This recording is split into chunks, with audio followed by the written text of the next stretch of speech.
Hello everyone, hello my dear lovely students, कैसे हैं आप लोग। I hope you are doing great और आशा करता हूं कि आप लोग का हेल्थ काफी अच्छा होगा एंड आप लोग कंटिन्यू प्रिपरेशन कर रहे होंगे अपने एग्जाम को टारगेट करते हुए। सो माय डियर स्टूडेंट, आज के इस पर्टिकुलर वीडियो में हम लोग डिस्कस करने वाले हैं एमपी यानी कि मध्य प्रदेश लोक सेवा आयोग की तरफ से टेक्निकल एजुकेशन डिपार्टमेंट में principal grade first second deputy and assistant director का वैकेंसी निकला हुआ है। यह आप लोग को पता चल गया होगा। नाउ उसी से रिलेटेड मैं आप लोग को बताऊंगा कि कंप्लीट सिलेबस क्या रहने वाला है, एग्जाम पैटर्न क्या रहने वाला है, किस किस सब्जेक्ट से कितना नंबर पूछा जाएगा, नेगेटिव नंबर आपका रहने वाला है या नहीं रहने वाला है, अगर रहेगा तो कितना रहेगा, आप लोग को कितना मिनिमम लाना पड़ेगा परसेंटेज। इसके अलावे मैं आप लोग का लेने वाला हूं टेक्निकल वाला पोर्शन। तो टेक्निकल वाले पोर्शन में कहां कहां से क्वेश्चन पूछा जाएगा, सिलेबस क्या रहने वाला है और मैं आप लोग को किस तरह से पढ़ाऊंगा, सबके बारे में आप लोग को पता चल जाएगा। तो कंप्लीट वीडियो को देखिएगा, ए टू जेड आपका जो भी डाउट है वो भी मैं आप लोग का क्लियर करा दूंगा, related syllabus, exam pattern, right. और मैं आप लोग का क्या पढ़ाने वाला हूं, किस तरह से पढ़ाने वाला हूं, हर एक चीज आपको पता चलेगा। तो वीडियो में बने रहिए। तो स्टार्ट करते हैं वीडियो को डियर स्टूडेंट। तो देख सकते हो यहाँ पे आप ऑफिशियल आप लोग का आया गया है मध्य प्रदेश लोक सेवा आयोग की तरफ से, और यहाँ पे आप लोग को देखने को मिलेगा कि एग्जाम पैटर्न यहाँ पे लिखा गया। और मैं यहाँ पे थोड़ा सा और कॉम्प्लेक्स, काफी अगर आप सिलेबस को पढ़िएगा ना तो काफी ज्यादा लंबा पेज दिया गया है, राइट। तो मैं यहाँ पे क्या कर रहा हूं, यही में मैं आपको ए टू जेड बता दूंगा, जो चीज आप लोग को पता होना चाहिए एग्जाम को प्रिपरेशन स्टार्ट करने से पहले, जो चीज आपको पता होना चाहिए सब आपको यहाँ पे मैं बता देता हूं। तो देखो यहां से अगर डिस्कस करते हैं, सबसे पहले इसको दो भाग में डिवाइड करा गया है, एक आपका खंड अ और एक आपका खंड ब, ठीक है। खंड ओ जो है यह आपका समझ सकते हो कि आपका नॉन टेक्निकल वाला पोर्शन है, जहां में पूछा क्या जाएगा, जैसे एमपी राष्ट्रीय, ठीक है, यानी नेशनल और इंटरनेशनल से रिलेटेड जो भी आप लोग का सामान्य ज्ञान है, जनरल नॉलेज से रिलेटेड आपको क्वेश्चन यहाँ पे पूछा जाएगा। इसके अलावा इसमें इंक्लूड है कंप्यूटर भी, यानी कंप्यूटर से रिलेटेड भी कुछ आपको फंडामेंटल और इजी क्वेश्चन पूछा जाएगा। आधारभूत ज्ञान यानी कि फंडामेंटल जो नॉलेज होना चाहिए उन सबसे रिलेटेड पूछा जाएगा। जैसे अगर मैं बात करूँ नेशनल इंटरनेशनल, तो करंट अफेयर्स की तरह पूछने वाला है। सामान्य ज्ञान से पूछा जाएगा, और कंप्यूटर से भी फंडामेंटल चीजें like computer, input output devices, internet, virus वगैरह, राइट, ये सभी चीज, जनरेशन ऑफ कंप्यूटर पूछा जाएगा। तो इस तरह का वेरियस चीजें आपको जो फंडामेंटल चीजें ज्ञान होता है वो आपसे पूछा जाएगा। अच्छा सर कितना पूछा जाएगा क्वेश्चन, ये बहुत इंपॉर्टेंट है। तो माय डियर स्टूडेंट, यहां रहने वाला आप लोग का 50 क्वेश्चन, इस चीज का ध्यान रखिएगा। क्वेश्चन रहेगा 50 और नंबर कितना पूछा जाएगा, नंबर पूछा जाएगा 150, यानी कि हर एक क्वेश्चन जो रहेगा वो 3 मार्क्स का रहने वाला है, इस चीज का ध्यान रखिएगा। तो 50 क्वेश्चन 150 मार्क्स, और टाइम जो मिलने वाला है वो दोनों मिलके, मतलब आपका टेक्निकल और नॉन टेक्निकल दोनों मिलके आपको 3 घंटा टाइम मिलने वाला है, राइट। तो ये तो आप बात करते हैं खंड बी, जिसमें आप लोग को पूछा जाएगा इंजीनियरिंग से रिलेटेड, तो यह इंजीनियरिंग पूछा जाएगा। इसके अलावा कौशल विकास यानी कि पूछा जाएगा स्किल डेवलपमेंट से, एंड आपको व्यावसायिक परीक्षण यानी कि जो वोकेशनल ट्रेनिंग है उससे क्वेश्चन रहने वाला कितना यहाँ पे 100। और जैसे मैंने कहा एक क्वेश्चन 3 मार्क्स का रहने वाला, यानी कि 100 क्वेश्चन पूछा जाए आपको 300 मार्क्स का। जिस तरह ऊपर में था 50 क्वेश्चन और आपको नंबर पूछा जाएगा कितना 150, यानी 50 इंटू 3 हो गया 150। उसी तरह 100 और एक क्वेश्चन 3 मार्क्स का, 100 इंटू 3 यानी कि 300 मार्क्स। तो ये आपका मार्क्स है, ये आपका मार्क्स है और ये आपका मार्क्स है। तो कुल मिला के पता क्या चला, फर्स्ट पार्ट में आपको 50 क्वेश्चन और सेकंड पार्ट पे 100 क्वेश्चन। तो कुल मिला के आपका क्वेश्चन का अगर बात करेंगे तो हो जाएगा 150 क्वेश्चन। और कितना मार्क्स हो गया, पहला वाले में 150 और दूसरे वाले में 300, तो कुल मिला के हो गया 450, यानी कि 150 क्वेश्चन के लिए आपको मार्क्स कितना यहाँ पे मिलने वाला है, मार्क्स मिलेगा 450। बात यहां पे ये आता है, सर जी क्या इसमें नेगेटिव रहने वाला है। तो डियर स्टूडेंट, जैसा आपको अगर आप एक क्वेश्चन को सही करते हो तो आपको मिलेगा 3 मार्क्स, लेकिन अगर आप क्वेश्चन को गलत करते हो ना एक क्वेश्चन को, तो 1 नंबर को काट लिया जाएगा, 1 नंबर आपसे काट लिया जाएगा, यानी 1 नंबर आपका नेगेटिव भी रहने वाला है। तो ध्यान रखिएगा, आपको नेगेटिव नहीं मारना, नहीं तो 1 नंबर आपसे काट लिया जाएगा। क्वेश्चन तो गलत हो ही गया, 1 नंबर और कट हो जाएगा। सही जो आप मार्क्स किए हो ना, जैसे एक क्वेश्चन 3 मार्क्स किए तो वहां से 1 नंबर काट लिया जाएगा, तो नेगेटिव भी इसमें रहने वाला है। अच्छा ठीक है, इतना चीज हो गया। और इसके अलावा ये 2 पार्ट के अलावा आपको इंटरव्यू यानी साक्षरता से भी 50 क्वेश्चन यहाँ से, यानी 50 नंबर, बेसिकली 50 नंबर का वहाँ क्वेश्चन है, वो जो भी इंटरव्यू होगा वो 50 नंबर का रहने वाला है। तो कुल मिलाकर देखोगे तो आपका 500 मार्क्स का ये एग्जाम होने वाला है। क्लियर माय पॉइंट और नॉट? तो यहाँ मैं आपको बता दिया, first part, second part, question हो गया, मार्क्स हो गया, कितना ये दोनों मिला के आपको मिलेगा कितना 3 आवर मिलने वाला, 3 घंटा आपको टाइम यहाँ पे मिलेगा, नेगेटिव भी आपको यहाँ पे देखने को मिलेगा। अच्छा, और एक चीज यहाँ पे मिनिमम कितना परसेंटेज लाना है, तो मिनिमम आपको 40% तो लाना ही पड़ेगा, चाहे वो फर्स्ट पार्ट रहे या सेकंड पार्ट रहे, आपको 40% मार्क्स जो वो अनिवार्य है, ठीक है, वो एसेंशियल उतना आपको लाना ही पड़ेगा। तो ये रहा आप लोग का एग्जाम पैटर्न से रिलेटेड क्वेश्चन वगैरह सब चीज मैंने आपको बता दिया। नाउ अब यहाँ पे खंड अ में जैसे मैंने कहा कि एमपी का आपको सामान्य ज्ञान पूछा जाएगा, नेशनल इंटरनेशनल से करंट अफेयर वगैरह पूछा जाएगा, कंप्यूटर से नॉलेज पूछा जाएगा। खंड ब में अगर बात करेंगे तो आपका इंजीनियरिंग, स्किल डेवलपमेंट एंड आपका वोकेशनल ट्रेनिंग से क्वेश्चन रहने वाला है 100 क्वेश्चन। नाउ मैं आपका जो लेने वाला हूं क्लास, वो मैं लूंगा आप लोग का इंजीनियरिंग से रिलेटेड। मैं क्या लूंगा? इंजीनियरिंग से आप लोग का लेने वाला हूं। तो चलिए डिस्कस करते हैं कि इंजीनियरिंग में कौन कौन सा मैं पार्ट लेने वाला हूं। तो देखो, ये पार्ट बी वाला हो गया। तो पार्ट बी में आपको पूछा जाएगा engineering, skill development and vocational training. इसमें मैं आपका जो लेने वाला हूं वो लेने वाला fundamental of thermal science and आपका लेने वाला basic knowledge on workshop science. अब मेरे बारे में आप लोग जान लो, let me start with my introduction, ताकि आपको ये पता चले कि भाई अगर जो बहुत सारे स्टूडेंट न्यू अगर हैं तो उनको ये पता रहना चाहिए कि मैं क्या कर रहा हूँ, मैं इस सब्जेक्ट को ले सकता हूँ या नहीं ले सकता हूँ, उससे रिलेटेड आप पहले मेरे बारे में जान लो। तो late me start with my introduction. तो माई सेल्फ उत्तम कुमार, मेरा नाम हुआ उत्तम कुमार, ठीक है। इसके अलावा अगर मैं बात करूं तो मैं मेंटोर कर चुका हूं more than 1 lakh plus student में, वेरियस प्लेटफॉर्म में पढ़ा चुका हूं, चाहे अनअकैडमी रहे, टेक्स्ट बुक रहे, इंजीनियरिंग प्लेटफॉर्म रहे, इन्फिनिटी अकेडमी रहे, तो बहुत सारे प्लेटफॉर्म में अभी भी पढ़ा रहा हूं और 7 साल मेरा एक्सपीरियंस हो गया, ठीक है। ये 5 ईयर है, लेकिन आज के टाइम पे मैं 7 ईयर प्लस मेरा ऑनलाइन एक्सपीरियंस हो चुका है, isn't it. Offline online batch को पढ़ा चुका है। इसके अलावा अगर मैं बात करता हूं तो मैंने गेट को 2 टाइम क्वालिफाई कर रखा है with all India rank, right. इसके अलावा अगर मैं बात करूं तो वेरियस एजे एग्जाम को मैं क्वालिफाई कर चुका हूं, जैसे एसएससी जे को मैं क्वालिफाई कर चुका हूं, आरआरबी जे को मैं क्वालिफाई कर चुका हूं, सीनियर सेक्शन इंजीनियर को मैं क्वालिफाई कर चुका हूं, यूपीएससी को मैं क्वालिफाई कर चुका हूं। तो these are my credential education. इसके अलावा बात करेंगे तो मैं किसके लिए बेसिक में पढ़ाता हूं स्टूडेंट को, तो मैकेनिकल इंजीनियरिंग डिपार्टमेंट को मैं पढ़ाता हूं, जैसे एसएससी जेई हो गया, एई हो गया, स्टेट लेवल एएनजे एग्जाम हो गया, गेट हो गया एंड ईएससी वाले स्टूडेंट को मैं पढ़ाता हूं प्रीवियस 7 ईयर से, इजंट इट। तो ये सभी मेरा चीज रहा। तो मेरे बारे में आप लोग आई होप सो आप लोगों को क्लियर हो गया होगा, इजंट इट। नाउ अब हम लोग थोड़ा डिस्कस कर लेते हैं सिलेबस जो हम लोग पढ़ने वाले हैं। जैसे मैंने आपसे कहा कि हम लोग क्या पढ़ेंगे, यानी मैं आप लोग का लेने वाला हूँ टेक्निकल में फंडामेंटल ऑफ थर्मल साइंस वाला and basic knowledge on workshop science. अब देखो डियर स्टूडेंट, ये बेसिकली ना अगर मैं बात करता हूँ फंडामेंटल ऑफ थर्मल साइंस, तो ये बहुत इंपॉर्टेंट सब्जेक्ट हो जाता है। यानी कि अगर आप लोगों को पता होना चाहिए, अगर आप इंजीनियर बनना चाहते हो ना, कोई भी इंजीनियरिंग करो, चाहे मैकेनिकल रहे, सिविल रहे या इलेक्ट्रिकल रहे, तो इन तीनों चीज़ के लिए आपको बेसिक फंडामेंटल क्या होता है, मैथ अच्छा होना चाहिए। अगर आप अच्छा मैथ में हो, हमेशा देखिएगा बच्चा इंजीनियरिंग में कब जाता है, जब उसका मैथ अच्छा रहता है। लेकिन अगर आप मैकेनिकल इंजीनियरिंग अच्छा बनना चाहते हो तो मैकेनिकल के लिए सबसे अच्छा चीज़ क्या होता है कि भाई थर्मल वाला पार्ट अच्छा होना चाहिए। अब यहाँ से बहुत सारे से स्टूडेंट होंगे, क्योंकि ये जनरल इंजीनियरिंग है, तो यहाँ से सिविल वाले स्टूडेंट भी देख रहे होंगे, इलेक्ट्रिकल वाले स्टूडेंट भी देख रहे होंगे। मैकेनिकल वाले के लिए मे भी ईजी हो सकता है बिकॉज वो पढ़ते आ रहा है, लेकिन जो सिविल का बच्चा है, जो इलेक्ट्रिकल का स्टूडेंट है, उनको थोड़ा दिक्कत हो सकता है चीज़ों को समझने में, बिकॉज वो अलग बैकग्राउंड से हैं।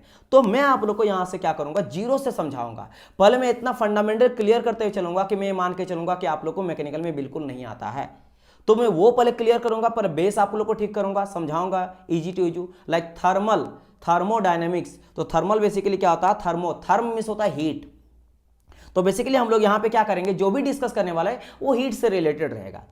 अब हीट का यूज करके हम लोग क्या करते हैं भाई, इंजन चलाते हैं, हीट का यूज करके हम लोग रूम को गर्म करते हैं, हीट को बाहर निकाल के हम लोग रेफ्रिजरेटर में ठंडा करते हैं। तो बेसिकली हीट का या तो एक्सट्रैक्ट कर रहे हैं, हीट को बाहर निकाल के ठंडा करें, हीट को प्रोवाइड करके एनर्जी देके उसको, जैसे पानी को गर्म कर रहे हो, आपने क्या करा, हीट प्रोवाइड करा। हीट प्रोवाइड करने से क्या, आइस मेरा पिघल के लिक्विड हो गया, लिक्विड से मेरा पिघल के वेपर हो गया। आप गर्मी लाते हो, गर्मी लगता है, ठंडा लगता है, सब हीट का बात है। इंजन जो चलता है वो भी हीट एनर्जी से चलता है। तो आप पूरी तरह से जितनी भी हीट है, थर्मल एनर्जी, उसका यूज करके हम लोग वर्क डन करवाते हैं, काम करवाते हैं, इंजन से काम करवाते हैं, वेरियस एप्लीकेशन का यूज करते हैं। तो ये सब चीज हम लोग पढ़ेंगे थर्मल साइंस में। तो थर्मल साइंस में बेसिकली अगर मैं बात करता हूं तो जो बच्चा मैकेनिकल का उनको पता होगा, जो बच्चा नहीं है उनको मैं बता देता हूं। मेनली बांटा गया है 3 भाग में। एक भाग मेरा हो जाता है क्या, थर्मोडायनेमिक्स। क्या हो जाता है मेरा, थर्मोडायनेमिक्स। फिर अगर मैं सेकंड बात करूं, सेकंड हो जाता है मेरा आईसी इंजन। आईसी इंजन आ जाता है। एंड फोर्थ अगर बात किया, थर्ड, ये फर्स्ट हो गया, सेकंड हो गया, थर्ड अगर बात किया तो आरएसी, आरएसी हो गया। And refrigeration and air conditioning इसको कहा जाता है। R for refrigeration, A for air conditioning, AC for air conditioning. जो गर्मी में हम लोग यूज़ करते हैं ना एसी, वो एसी। और आर फॉर रेफ्रिजरेटर, जो हम लोग घर में पानी ठंडा करने के लिए, आइस बनाने के लिए, सब्जी वगैरह रखने के लिए, दूध ठंडा करने के लिए हम लोग ये करते हैं, जो खट्टा ना हो जाए उससे बचने के लिए रेफ्रिजरेटर और एसी का बात करते हैं। तो ये तीन चीज़, इसके अलावा एक आ जाता है और एक पावर प्लांट, पावर प्लांट भी जान लो। अब मैं थोड़ा सा आप लोग को फंडामेंटल क्लियर कराते हैं तो क्या क्या देखेंगे। देखो बात करते सर जी थर्मोडायनेमिक्स होता क्या। देखो थर्मो है ना, थर्मो, थर्मो मीन्स होता है हीट, उष्मा, हीट। और एक चीज समझना, एक होता है थर्मो, थर्म होता है, थर्मो होता है, यानी कि बोल सकते हो थर्मो मीन्स हो गया मेरा हीट, और एक होता है मेरा टेम्परेचर। इन दोनों में अलग है। टेम्परेचर क्या होता है, टेम्परेचर आप सेंस कर सकते हो कोई चीज गर्म या ठंडा है, लेकिन ये सेंस करने के लिए आपको हीट का जरूरत है। ये अगर नहीं समझ आया तो आप इस तरह समझ सकते हो कि बेसिकली हीट जो होता है ना वो मेरा एनर्जी होता है। जब हीट, जैसे आप अगर आप ठंडे के दिन में आपको ठंडा लग रहा होगा तो आप आग जलाते हो और आग के पास आप जाते हो, तो आपका जो हीट रहेगा, आपके अंदर भी एनर्जी, कुछ ना कुछ एनर्जी है। लेकिन आप देखोगे कि आपको गर्मी लगता है। क्यों लगता है? क्योंकि आग के पास ज्यादा एनर्जी है। कौन सा एनर्जी है? हीट एनर्जी है, और आपके पास एनर्जी कम है। तो यूनिवर्स का ये नेचर होता है कि always energy transfer from higher to lower. Energy का ट्रांसफर कैसे होता है? ज्यादा से कम की ओर होता है।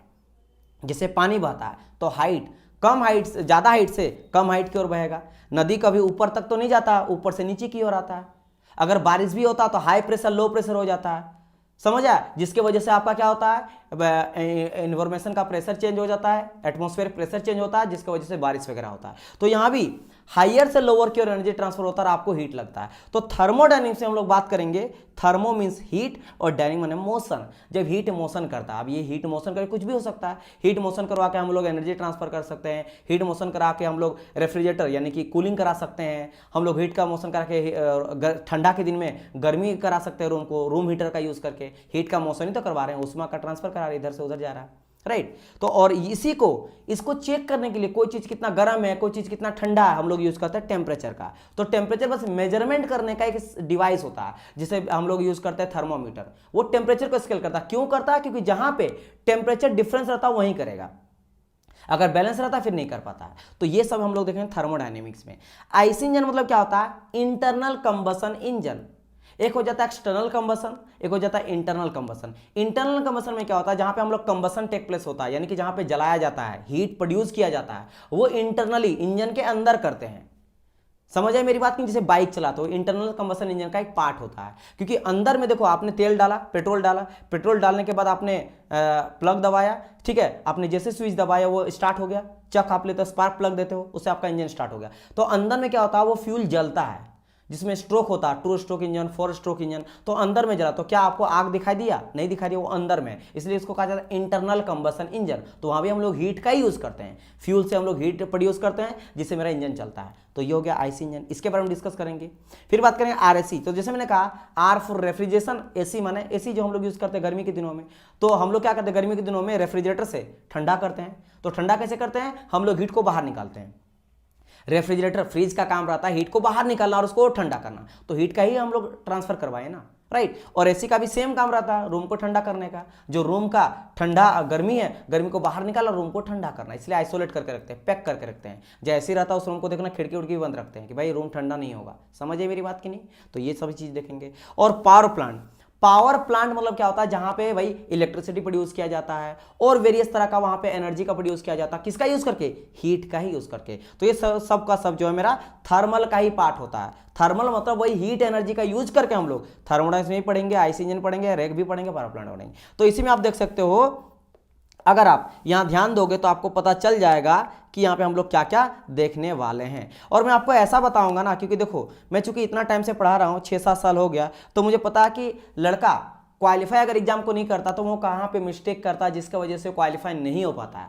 और बच्चा क्या करता कि क्वालिफाई कर जाता है? क्योंकि आप ऐसा बहुत बारी देखते हैं, मैं बहुत बार ऐसा देखा हूं कि लड़का 4 साल से पढ़ रहा, 3 साल से पढ़ रहा, लेकिन एग्जाम को क्वालिफाई नहीं कर पाता है। लेकिन सम ऑफ स्टूडेंट ऐसे हैं जो 6 महीना में भी पढ़ के एग्जाम को क्वालिफाई कर लेते हैं। तो वो क्या रीजन? आपको ये समझना पड़ेगा। साथ ही साथ आप किस एग्जाम के लिए प्रिपरेशन कर रहे हो, उसका एग्जाम पैटर्न क्या है, उसका सिलेबस क्या है, उसके अकॉर्डिंग पढ़ो। ये नहीं कि आप किसी एग्जाम के लिए प्रिपरेशन कर रहे हो, आप हायर लेवल का पढ़ रहे हो। जैसे आप अगर एजे का प्रिपरेशन करो तो आप उसी लेवल का थ्योरी पढ़ोगे, उसी लेवल का सिलेबस को पढ़ोगे। अगर आप सोचोगे गेट लेवल का पढ़ेंगे, ईएससी लेवल का पढ़ेंगे, तो होगा क्या, होगा ये कि आप हद से ज्यादा अगर पढ़ लोगे तो इस एग्जाम को क्वालिफाई नहीं कर पाते। तो आपको स्टैंडर्ड भी समझना पड़ेगा, क्योंकि एक एक पार्ट में, जैसे थर्मल का एक एक सब्जेक्ट में ना पीएचडी किया जाता है, इजंट इट। आदमी लाइफ भर बिता देता है उस सब्जेक्ट को पढ़ने के लिए, एक पर्टिकुलर सब्जेक्ट को पढ़ने के लिए। तो आपको ये भी इंपॉर्टेंट है कि आप जिस एग्जाम के लिए प्रिपरेशन कर रहे हो उसका क्या लेवल है, उस लेवल के अकॉर्डिंग पढ़ो। तो मैं उस सभी चीज को ध्यान में रखते हुए, यानी कि कंक्लूजन ये निकला कि आपको जॉब दिलाना है, आपको एग्जाम में दिलाना। आपका जितना नंबर पूछा जाएगा वो 100% आप नंबर ला पाओ एग्जाम में बैठ के, वो मेरा टारगेट रहेगा। उस तरह से आप लोगों को पढ़ाना रहेगा। तो वही आप थर्मल में बात करेंगे तो थर्मोडायनेमिक्स, जैसे मैंने कहा, तो इंट्रोडक्शन टू थर्मोडायनेमिक्स। आखिर थर्मोडायनेमिक्स होता क्या है? थर्मोडायनेमिक्स में बहुत सारा चीज आता है, सिस्टम जिसमें हम लोग स्टडी करते हैं।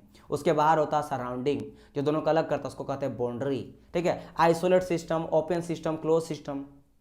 भाई सिंपल वही आइसोलेट मतलब जैसे हम लोग थर्मस का बोतल होता है ना, गर्म पानी रहता, ठंडा पानी रहता, क्योंकि आइसोलेट कर दिए। जो आपका एनर्जी है वो बोतल से बाहर नहीं जा रहा है। अगर ठंडा पानी है तो गर्मी के दिन में ठंडा ही रहता, क्यों? क्योंकि एनर्जी बाहर नहीं जा रहा है, चाहे वो एनर्जी कम या ज्यादा है, वो आइसोलेट है, तो उसका आइसोलेट सिस्टम कहते हैं। जैसे खाना पका रहे हो और आपका बर्तन खुला है तो हीट एनर्जी बाहर जा रहा आ रहा, बाहर जा रहा आ रहा है, तो उसको ओपन सिस्टम कह देंगे। फिर क्लोज आता, क्लोज में क्या आता कि एनर्जी ट्रांसफर कर जाएगा। जैसे अगर आप कोई बर्तन में खाना गर्म रखे हो तो कुछ टाइम के बाद ठंडा हो जाता है, तो क्लोज उसको कहा जाता है। क्लोज में एनर्जी ट्रांसफर करेगा लेकिन मास ट्रांसफर नहीं करेगा। आपका खाना सब्जी उड़ के नहीं चल जाएगा, लेकिन हाँ ठंडा कुछ देर के बाद जरूर हो जाएगा, तो एनर्जी ट्रांसफर हुआ। Heat is a form of energy, तो एनर्जी ट्रांसफर हुआ। लेकिन मास जो उसके अंदर आपका खाना है, सब्जी है, आलू पटेटो, जो भी जिस चीज का भी सब्जी बना, वो नहीं ट्रांसफर किया। और आइसोलेट में कुछ नहीं होता है, और ओपन में कुछ भी हो सकता है। जैसे आप खुला बर्तन छोड़ दो तो धीरे धीरे वो उड़ेगा, वो भी गायब होगा। क्लियर माई पॉइंट और नोट? तो इस तरह का चीजें हैं, काफी चीजें हम लोग बात करेंगे। फिर प्रॉपर्टी पढ़ेंगे, भाई क्या क्या प्रॉपर्टीज हो जाता है, अलग अलग तरह का property, extensive property, intensive property, जो मास पे डिपेंड करता है। कोई कोई चीज होता है जो मास पे डिपेंड नहीं करता है। समझे मेरी बात की नहीं? जैसे आपका रूम का टेम्परेचर है, रूम में आप दीवार डाल दो, तो एक दीवार अगर बीच में, मान लो इतना बड़ा आपका रूम है, रूम के बीच में आप दीवार डाल दी, तो क्या यहाँ दोनों में टेम्परेचर एक में कम हो गया, एक में ज्यादा हो गया? नहीं ना। आप कितनों दीवार डालो गर्मी उतना ही रहेगा। यानी ये हो गया कि मेरा एक्सटेंसिव, यानी मतलब ये मास पे डिपेंड नहीं किया। आप मास को कम करो ज्यादा करो कोई फर्क नहीं पड़ता है। और कोई कोई चीज होता है जो कि मास को कम करने से कम हो जाएगा। जैसे आपने लाया वॉल्यूम, वॉल्यूम को जैसे 1 लीटर दूध लाया, आपने हाफ लीटर करा, हाफ कर दिया, आधा कर दिया, तुरंत देखोगे हाफ हो गया, अलग हो गया। समझ आया? डेंसिटी, जैसे चीनी आप पानी में मिला रहे हो, तो चीनी अगर ज्यादा मिला दे तो डेंसिटी बढ़ गया, तो तुरंत देखो वहां पे मास पे वेरी कर रहा है। तो ये सभी होता प्रॉपर्टी सिस्टम का, मैं आपको बताऊंगा, डोंट वरी। ये तो मैं आपको बस बता रहा हूं, समझा रहा हूं। फॉर्म ऑफ एनर्जी, अलग अलग एनर्जी होता है। ठीक है, तो ये सभी एनर्जी की बात करेंगे। सिस्टम्स मैंने कहा अलग अलग सिस्टम, ओपन, ये सभी सिस्टम के बारे में बात करेंगे। स्टडी फ्लो मतलब होता है कुछ ओपन फ्लो होता है, कुछ क्लोज फ्लो होता है। समझ आए? इन सब के बारे में डिस्कस करेंगे। फिर प्रोसेस होता है, अलग अलग प्रोसेस होता है, आइसोथर्मल होता है, आइसोबारिक होता है, आइसोकोरिक होता है, मतलब ये सब के बारे में डिस्कस करेंगे। आइसोथर्मल मतलब टेम्परेचर कांस्टेंट, आइसोबारिक मतलब प्रेशर कांस्टेंट, आइसोकोरिक मतलब वॉल्यूम कांस्टेंट, मतलब ऐसा प्रोसेस जिसमें टेम्परेचर को कांस्टेंट रखेंगे, प्रेशर को कांस्टेंट रखेंगे। सब क्या होता है डिस्कस करेंगे, एग्जांपल में बताऊंगा, ए टू जेड में बताऊंगा, with the help of figure, animation आपको समझाए, ऐसा समझा जाएगा कि आप लाइफ भर नहीं भूलोगे। अगर आप सिविल से भी हो, इलेक्ट्रिकल से भी हो ना, तो आपको ऐसा समझा जाएगा कि आप मैकेनिकल वाले बच्चों को समझा सकते हो। इतना मैं आपको गारंटी दे सकता हूँ, इस तरह से समझाया जाएगा, इजंट इट? चलिए, फिर लॉज, फर्स्ट लॉ होता है, सेकंड लॉ होता है, थर्ड लॉ होता है, जीरोथ लॉ होता है। ठीक है, अब ये सब लोग क्या कहता है थोड़ा इसके बारे में डिस्कस करेंगे। कार्नोट क्या होता है, इंजन का बात करेंगे, एंथैल्पी, एंट्रोपी, ये सब के बारे में डिस्कस करेंगे। फिर बात करेंगे आईसी इंजन। देख लो आईसी इंजन, अब 2 स्ट्रोक भी इंजन होता है, 4 स्ट्रोक इंजन भी होता है, ऐसा इंजन भी होता है, सीआई इंजन। जैसे आपका डीजल, जो डीजल डाल के गाड़ी चलाया जाता है उसको कहा जाता है आपका कंप्रेशन इग्निशन इंजन, क्योंकि उसमें अगर ध्यान दो, अगर ये बच्चा मैं आपको स्टार्टिंग बताऊं तो कुछ बच्चों को पता है एसआई मतलब क्या होता है, स्पार्क इग्निशन। आप देखो पेट्रोल वाला जो भी इंजन होता है ना, उसमें स्पार्क से इंजन को स्टार्ट करा जाता है। लेकिन जो भी मेरा सीआई इंजन होता है, कंप्रेशन इग्निशन इंजन, इसमें स्पार्क से इग्निशन नहीं होता, क्योंकि स्पार्क प्लग होता ही नहीं है। और एक चीज क्या है कि जो आपका ऐसा इंजन होता है, इसमें फ्यूल जो होता है, फ्यूल जो हम लोग कहते हैं ना, फ्यूल डालने जा रहे हैं, वो फ्यूल क्या रहता है, मेरा पेट्रोल प्लस एयर रहता है। मतलब जब हम लोग इंजन में डालते हैं ना, टैंक में डालते हैं, उसमें पेट्रोल जाता है, हवा जाता है, दोनों जाता है, और हवा का रेशियो ज्यादा रहता है। एक बूंद अगर आपका पेट्रोल जलता है ना, तो 15 गुना आपका हवा जलेगा। समझ आए? जिसको फ्यूल एयर और पेट्रोल दोनों को मिलकर हम लोग फ्यूल कहते हैं। लेकिन अगर बात करेंगे डीजल इंजन का यानी सीआई इंजन का, तो सीआई इंजन में सिर्फ और सिर्फ आपका डाला जाता है हवा को ही, अब बोलेंगे सर ये क्या मतलब हुआ? तो जब आप स्टार्ट करते हो इंजन को, डीजल इंजन को यानी सीआई इंजन को, तब वो क्या होता है, कंप्रेशन के थ्रू इतना गर्म हो जाता है, उस समय पे डीजल को छिड़का जाता है और वो जलता है और इंजन मेरे स्टार्ट होता है। इसलिए कहा जाता है इसको कि स्पार्क प्लग हम लोग यूज नहीं करते हैं, किसमें? सीआई इंजन में। इसके अलावा एक सुने होंगे आप लोग कार्बोरेटर। तो जो भी आप लोग का ऐसा इंजन है ना, यानी पेट्रोल इंजन है जो पेट्रोल से चलता है, जैसे बाइक चलता है, ऑटो चलता है, कार वगैरह चलता है, तो वहां देखोगे उसमें आपका कार्बोरेटर होता है, क्योंकि कार्बोरेटर का काम होता है एयर और पेट्रोल को मिक्स करने का। लेकिन जो सीआई इंजन है इसमें तो भाई डीजल मेरा होता है और इसमें सिर्फ और सिर्फ आपका अंदर में क्या घुसता है? एयर जाता है। बाद में हम लोग डीजल को छिड़कते हैं, ठीक है। तो उसमें कार्बोरेटर यूज ही नहीं करते, क्योंकि मुझे वहां पे एयर पेट्रोल को मिक्स करने का जरूरत नहीं होता। तो बहुत सारी चीजें हैं, बहुत मजा आएगा आपको, डोंट वरी। फिर ऑटो साइकिल, मतलब ये जैसे ऐसा इंजन होता है ऑटो साइकिल में काम करता है ऐसा इंजन। सीआई इंजन मेरा डीजल साइकिल में काम करता है। ये साइकिल प्रेशर टेम्परेचर वेरी करता है, VI आपको बताया जाएगा डायग्राम, काफी चीजें है। फिर बात करेंगे हम लोग RAC का, यानी रेफ्रिजरेटर। वही जैसे मैंने कहा कि भाई कैसे मेरा रेफ्रिजरेटर ठंडा करता है, कैसे ठंडा करता है, इसके बारे में डिस्कस करेंगे। जैसे मैंने अभी कहा आपको कि आप जब ठंडे के दिन में आग जलाते हो, आग जलाए तो आप गए, आपके अंदर भी कुछ ना कुछ तो गर्मी होता है। आप भाई जब ठंडे के दिनों में भी आप ना शर्ट के अंदर हाथ डाल के देखना, आपको थोड़ा गर्मी लगेगा। लेकिन फिर भी ऐसा क्यों होता कि आग का ही एनर्जी आपके अंदर आता है और आपको गर्मी लगता है? ऐसा भी तो हो सकता है कि आग जो है आपका एनर्जी खींच ले, आपको और ठंडा लग जाए। ऐसा कभी नहीं होता है। क्यों? क्योंकि मैंने कहा कि भाई एक लॉ होता है जो यूनिवर्सल लॉ होता है, वो लॉ क्या कहता है कि always energy transfer from higher to lower energy. तो जिसके अंदर ज्यादा रहेगा ना उससे कम की ओर आता है। ये लॉ होता है, ये नियम होता है। ये क्या होता है? नियम होता है। क्लियर माई पॉइंट और नॉट? तो यहां पे मैं ये डिस्कस कर रहा हूं, ठीक है सर ये होता है, लेकिन एक चीज बताओ आप डियर स्टूडेंट, जैसा फ्रीज होता है, फ्रीज का टेम्परेचर क्या है? मेरा कम है। और बाहर का टेम्परेचर क्या होता है? जैसे फ्रिज में ठंडा लगेगा, बाहर में गर्मी रहता है। अब देखो एनर्जी कहाँ ज्यादा पे है बताओ, तो बोलेंगे सर बाहर में ज्यादा, क्योंकि बाहर में ज्यादा गर्म है और अंदर में क्या है? ठंडा है। तो होना क्या चाहिए था? होना ये चाहिए था कि गर्म गर्म बाहर का जो एनर्जी है वो और फ्रिज की ओर जाना चाहिए था, फ्रिज की ओर जाना चाहिए था और फ्रिज को और गर्म करना चाहिए था। लेकिन उल्टा क्या हो रहा है? फ्रिज और धीरे धीरे ठंडा और होते जा रहा है, और होते जा रहा है। हम लोग उसको अगर और कूलिंग कर देंगे तो और ठंडा होता जाएगा, यानी कि वो और हीट को बाहर निकल रहा है। कहां बाहर निकाले? जो पहले से गर्म है। मतलब समझो कि मेरे अंदर जो है कम है गर्मी और आग के अंदर ज्यादा, और मैं आग को ही दे रहा हूं एनर्जी, और दे रहा हूं, मतलब और मैं ठंडा हो रहा हूं। ये पॉसिबल है? नहीं पॉसिबल है। इसीलिए जो मेरा होता है रेफ्रिजरेटर, उसमें work done by the system होता है, नेगेटिव वर्क डन होता है। पॉजिटिव वर्क डन कब होता है? जब work done by the system, मतलब सिस्टम मेरा काम करके देगा, लेकिन सिस्टम में अगर काम कर रहे हैं तो उसको नेगेटिव वर्क डन कहा जाता है, जिसके लिए मुझे वर्क डन करना पड़ता है।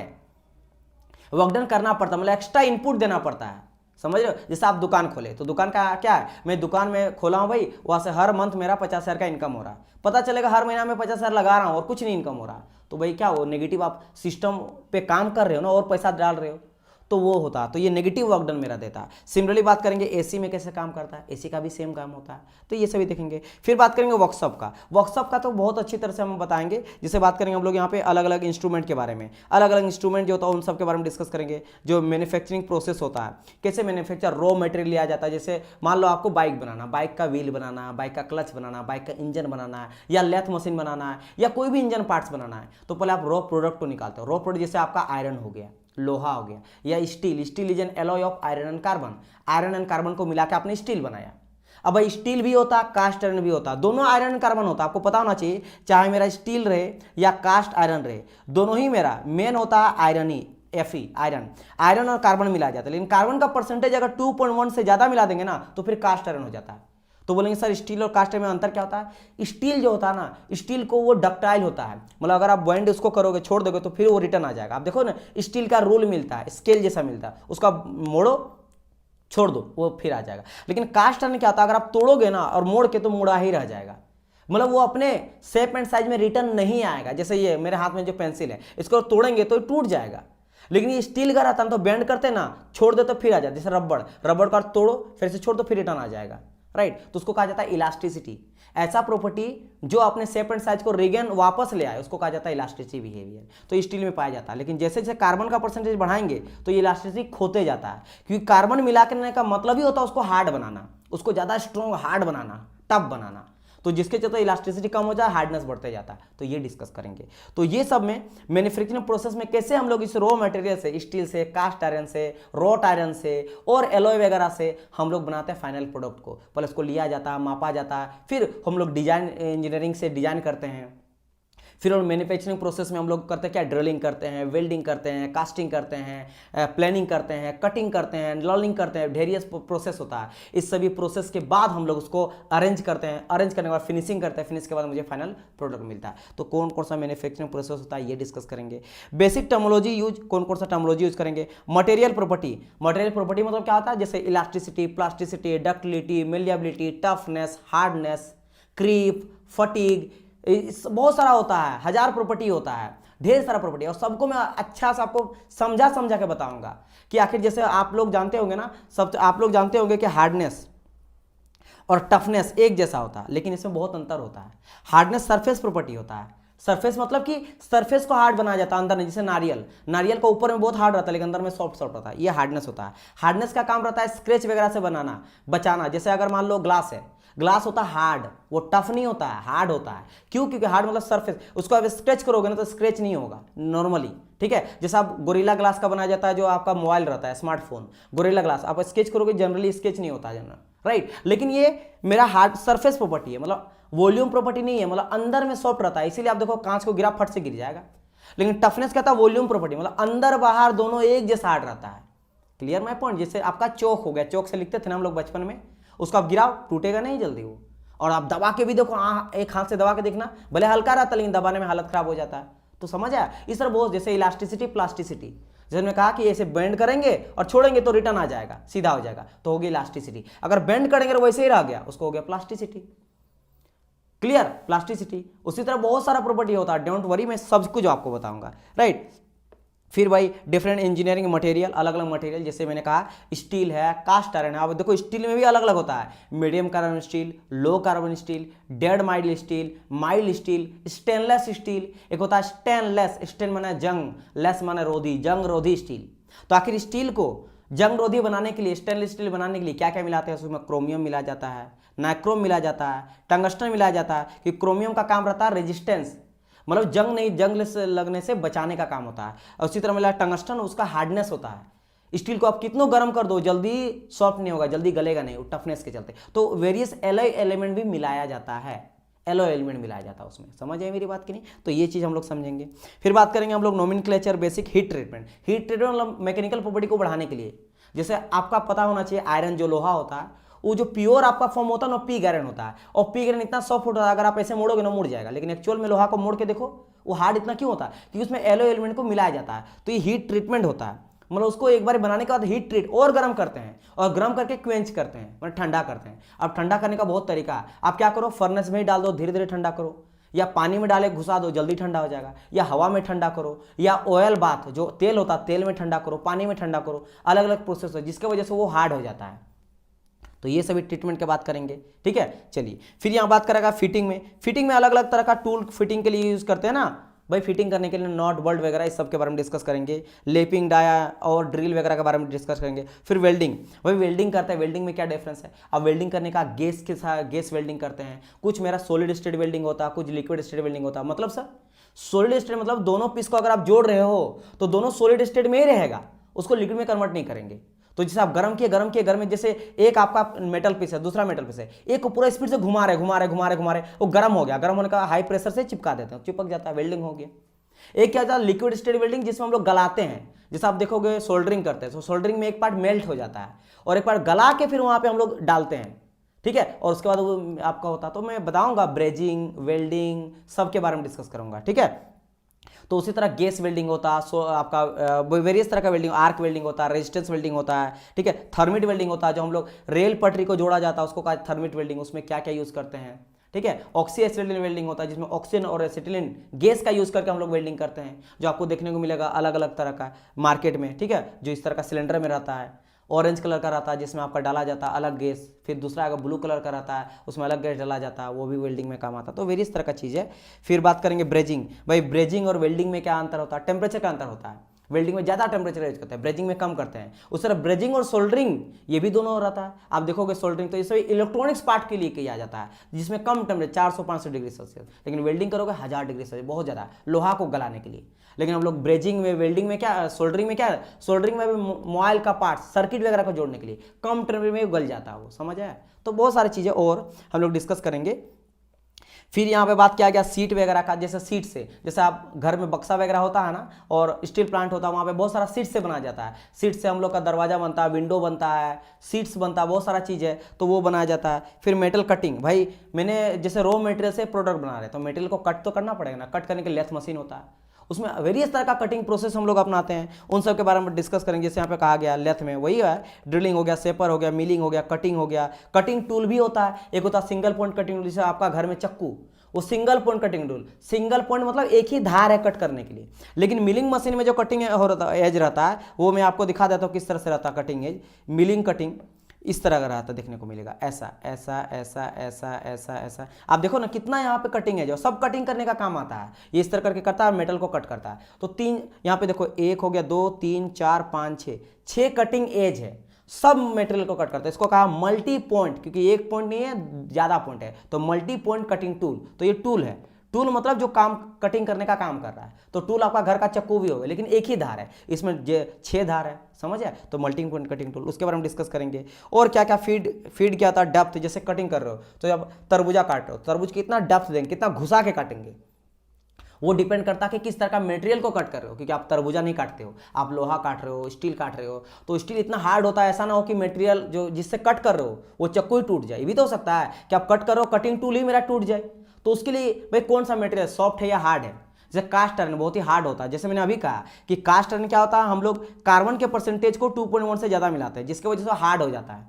तो उसमें हम लोग ध्यान देंगे कि कितना डेप्थ, कितना अंदर घुसा के कट करेंगे, कितना स्पीड रखेंगे, स्पीड भी इंपॉर्टेंट है। लेकिन कोई सॉफ्ट, जैसे एल्यूमिनियम बहुत ही सॉफ्ट होता है, ठीक है, जिंक कट करे बहुत ही सॉफ्ट होता है, स्टील थोड़ा सॉफ्ट होता है, तो उसके लिए हम लोग स्पीड ज़्यादा रख सकते हैं, डेप्थ ऑफ कट ज़्यादा अंदर घुसा के कट कर सकते हैं। मेरा जो कटिंग टूल है वो नहीं कट करेगा, लाइक चक्कू, वो कट नहीं होगा, टूटेगा नहीं, समझ आया। अब देखो ना कभी कभी चक्कू से कोई चीज़ कट करते हैं चक्कू ही टूट जाता है, तो सबके लिए हम लोग को depth of cut, speed, depth of fit ध्यान देना पड़ता है। फिर कास्टिंग, कास्टिंग मतलब क्या आता है, जैसे आप मेटल पीस को लिए, लोहा होता है ना, घर में हम लोग जाते हैं कि भाई ये लोहा का मेरा कुछ भी है, अंगूठी है, इससे मुझे ना कान का बाली बनाना बच्चा के लिए, तो मैं क्या, उसको गला के बनाया जाता। उसी तरह का आपने 1 kg का कोई लिया मेटल, मान लो आपने लिया आयरन ही लिया, लोहा लिया, और लोहा से बोलना कि सर जी इससे मुझे ना कुछ और चीज़ बनाना है, तो गला के उस फर्मा में ढाल देगा और वो मेरा बन जाएगा। तो उसके लिए पैटर्न होता है, उसके लिए अलग अलग हम लोग लेते हैं, कास्टिंग वे लेते हैं, रनर लेते हैं, स्क्रू लेते हैं, काफ़ी चीज़ें जो मैं आपको समझाऊंगा। तो इसमें टाइप ऑफ पैटर्न होता है, पैटर्न मतलब रेप्लिका, जैसा आपको चाहिए वैसा। जैसे मान लो आपको बनाना है क्या, एक बनाना क्या है, इस तरह समझना, पैटर्न माने क्या होता है, जैसे आप देखो ना ईंट, तो आप देखे होंगे ब्रिक, ईंटा जिससे घर बनता है, ईंट, तो आप देखो यहाँ पे ईंट बनता है ना, ईंट का फ्रेम फार्मा लिया जाता है लकड़ी का, उसके अंदर क्या किया जाता है, मिट्टी को इस तरह करके डाला जाता है फार्मा, और वो जैसे सूख जाता है उसके बाद निकालोगे तो ईंट जैसा बन जाता है, समझ आया। उसी तरह मेटल का लेंगे, और मेटल का मान लो मुझे गोल कोई बनाना है बॉल, तो इस तरह का फार्मा एक बनाएंगे मेटल का, लोहा का, इस तरह फार्मा बनाएंगे, और यहाँ खाली जगह रहेगा, और हम लोग क्या करेंगे, मोल्टन मेटल, लोहा को पिघाल के और इसके अंदर डाल देंगे, और डाल के भर देंगे, और बने को जब सूख जाएगा तो बाहर वाला पैटर्न को तोड़ देंगे, तोड़ने के बाद मेरा गोल, मेरा सॉलिड मिल गया। इस तरह अलग अलग शेप एंड साइज का बनाता है पैटर्न, जिसको कहा जाता है। फिर मोल्डिंग सैंड, ये जो पैटर्न है ना, पैटर्न उसको बनाने के लिए सैंड का यूज करते हैं, क्ले का यूज करेंगे, एडिटिव मटेरियल का यूज करेंगे जो उसको चिपका करेगा, क्योंकि सैंड है वो जल भी सकता है ना भाई, सैंड है, अगर मोल्टन मेटल को डाल रहे हैं तो सैंड से हम लोग जो पैटर्न बनाए बाहर वाला भाग वो तो जल जाएगा, तो उसके लिए हम लोग कुछ उसमें सिलिका सैंड भी मिलाते हैं, जिसका टेम्परेचर 3000 से ज़्यादा होता है, ताकि मेटल अगर गला के भी डाल रहे हैं तो वो जलाएगा नहीं, तो वो सभी डिस्कस करेंगे। उसका प्रॉपर्टी क्या क्या होता है, कास्टिंग प्रोसेस, भाई वेरियस तरह का कास्टिंग हम लोग करते हैं, इन्वेस्टमेंट कास्टिंग हो गया, लॉस वैक्स कास्टिंग हो गया, और कास्टिंग हो गया, सबके बारे में डिस्कस करेंगे। कास्टिंग का डिफेक्ट देखने को मिलता है, आप देखो ना कभी कभी जो कास्टिंग करते हैं, हॉल, ये मेरा मेटल है और यहाँ जहाँ तहाँ देखोगे हॉल देखने को मिलता है, कहीं कहीं क्या देखने को मिलता है कि टूट गया कहीं कोना से, तो कहीं कॉर्नर टूट गया, कहीं खाली हो गया, कहीं छेद देखने को मिलता है, कहीं एयर ड्रॉपलेट घुस जाता है, तो डिफेक्ट के बारे में डिस्कस करेंगे। तो सब चीज़ जो है ना आपको बताने वाला हूँ, तो डोंट वरी, आप ये मत समझना ना कि आपको जो कंटेंट मिलेगा वो आप इस कोर्स को पढ़ने के बाद एग्जाम तो निकाले लोगे 100/100%, अगर आप अच्छे से पढ़ते हो तो पूरा का पूरा फुल मार्क्स ले आओगे। इसके अलावा फ्यूचर में भी आप कोई भी एग्जाम अगर देना चाहते हो तो you can easily qualify that exam also. तो ये कोर्स आपके लिए काफ़ी ज़्यादा हेल्पफुल रहने वाला फ्यूचर सभी एग्जाम के लिए भी।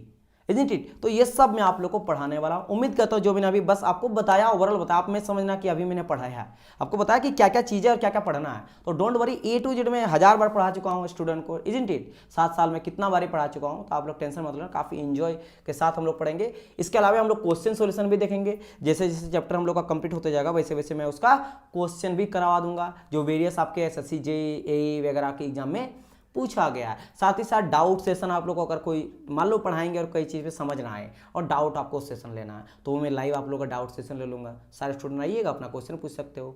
Isn't it clear my point और नॉट? तो ये होगा। इसके अलावा टेस्ट सीरीज भी मैं आप लोग को प्रोवाइड करवा दूंगा। तो बहुत सारा चीज़ मिलेगा। मतलब समझ लो कि ये कोर्स से रिलेटेड आपको बिल्कुल भी टेंशन नहीं लेना है। ये मैं बोल दिया हूँ तो आप लोग समझ, चाहे वो आप सिविल से हो, इलेक्ट्रिकल से हो या मैकेनिकल से हो, ठीक है। हर एक बच्चा, आप बिल्कुल मत टेंशन लो कि मैं इस ब्रांच से हो तो मुझे समझ आएगा कि नहीं आएगा, वो मेरे जिम्मेवारी है। मैं आसान, अभी तो मैं सोचो अभी 10-15 मिनट में इतना समझाया है। जब मैं एक एक चीज़ के बारे में समझाऊंगा ना तो उसमें डीपली समझाऊंगा, एकदम आसान भाषा में समझाऊंगा, जीरो लेवल से, इजंट इट। सो गाइज, ये सभी चीज़ मुझे बताना था। आई होप सो ये वीडियो आप लोग को सही लगा होगा। चलिए गाइज, मिलते हैं हम लोग कोर्स में, ठीक है। स्टार्ट करते हैं हम लोग, जल्दी आप लोग को मिलने वाला है। सो गाइज, मिलते हैं हम लोग आपके लेक्चर में। Bye bye and God bless you all. Bye bye dear student.